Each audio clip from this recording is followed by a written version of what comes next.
Hey everyone, hi. I am here today. I'm having kind of pajama day today, all by myself. I've just been working my butt off actually. And I wanted to talk about crying because I'm really getting back to basics right now. And hi, I don't know who's sending me love, but thank you. Let me know you're here. I want to go back to basics because I think it's so important when hard things are happening, when we're in a time of uncertainty. But going back to the basics is critical, is really, really important because we get confused, we get a little lost. And it's one of the reasons why I wanted to focus on crying today is because when things are uncertain, what tends to happen is that we build tension in our bodies. Like, I don't know what to do next. I don't know what's happening here. I don't know what to think. I don't know what to read. I don't know what to be doing with my time. I don't know how to handle my kids. Like all these I don't knows that are happening. What that does is it builds tension in our body and in our brain, and our brain gets tangled up. It gets very sorry, my mouth is dry. It gets really tangled up. And so when that happens, we can't think very well. We can't be creative. We can't figure out creative solutions to problems. And we probably are confronted with lots and lots of problems right now. A friend of mine, her car broke down, and then there's a snowstorm today, and her car's stuck in a parking lot that might get towed in the middle of a snowstorm. Endless problems it feels like right now. And so we can't come up with we can't be creative. Hi, Kelly. With good solutions to these problems when our brain is all tangled up with all this tension, and when I'm talking about worries and world problems and outside influences that are causing us challenges, those are all what I'm going to call tensions in our brain and in our body. And I've said this so many times before, but I'm going to say this over and over again. What happens in our brain happens in our body.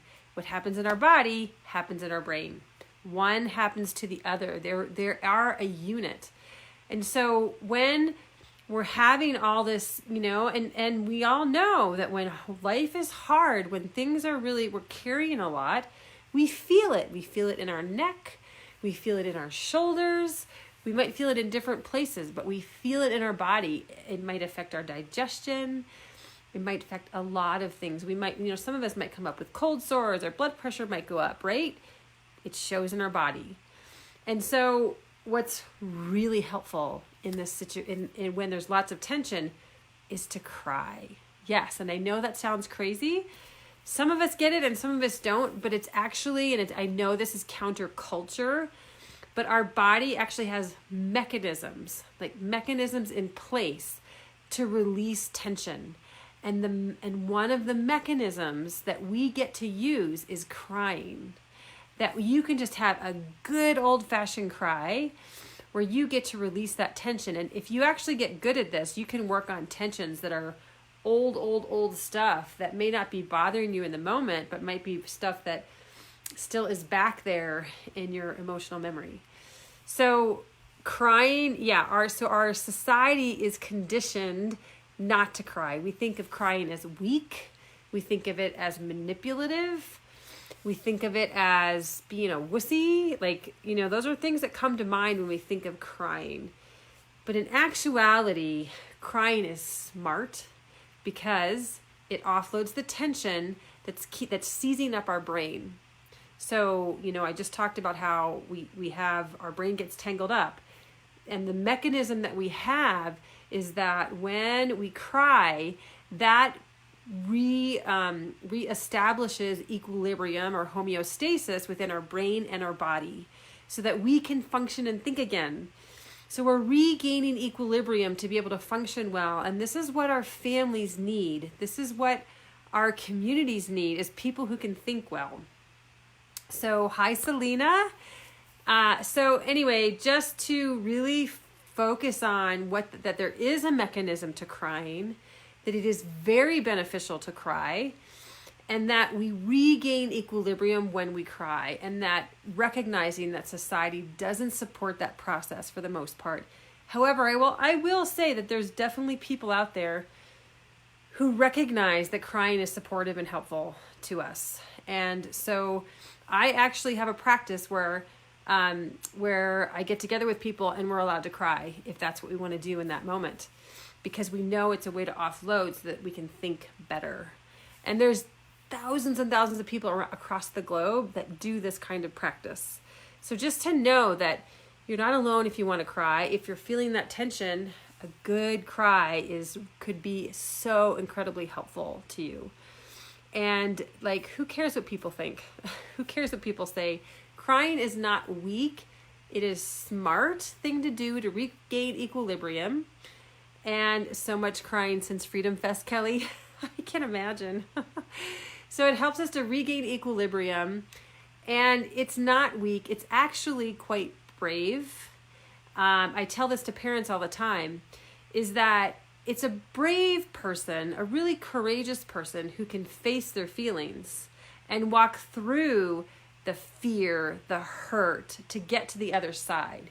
It's actually much more brave to cry than it is to hold in our tears.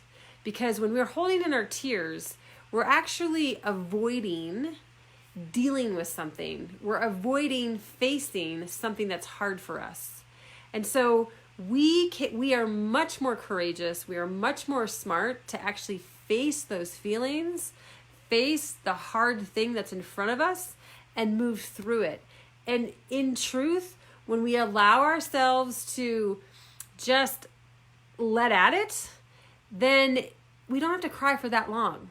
When we can do it in the company of somebody who isn't going to judge us, we don't have to cry for an hour or something like that. It really, and let me give you I'll just give you an anecdote, a story of this, how I used this recently. In a certain situation. We'll talk about Freedom Fest actually.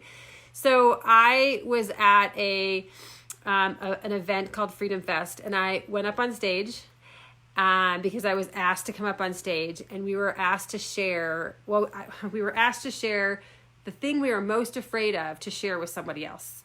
The thing we're most afraid of that people will find out about us.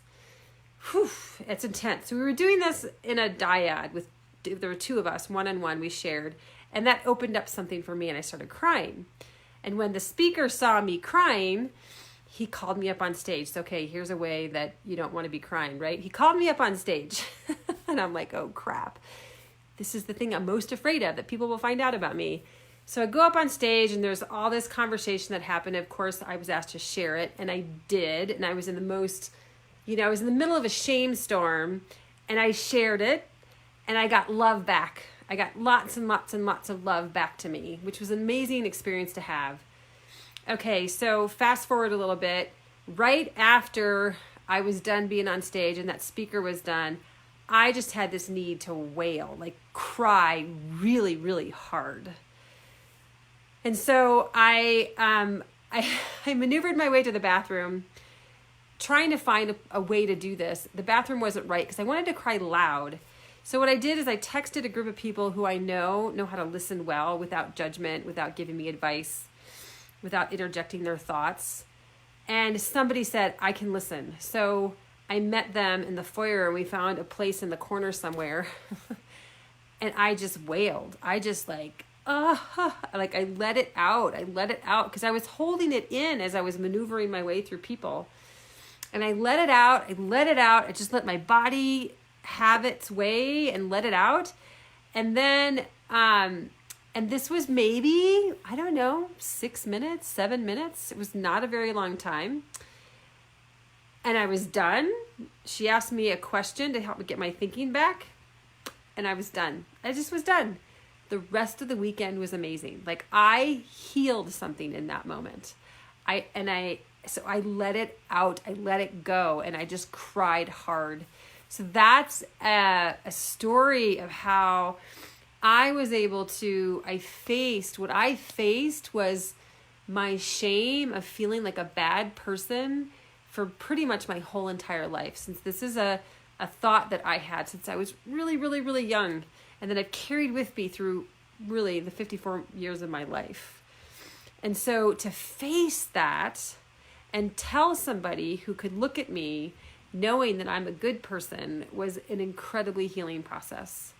So I wanted to share that story with you to help you understand that there's no weakness in crying. In fact, many of us call this the hero's journey, right? When we can really face life's hardest things. And crying is part of that because it's how we offload tensions and regain equilibrium. So you're smart if you cry, you're courageous if you cry, and I honor and respect you if you cry. And I just want the world to know that, because we get to be counterculture, and we get to do things our way, and we get to do things that are healthy for us and supportive to us.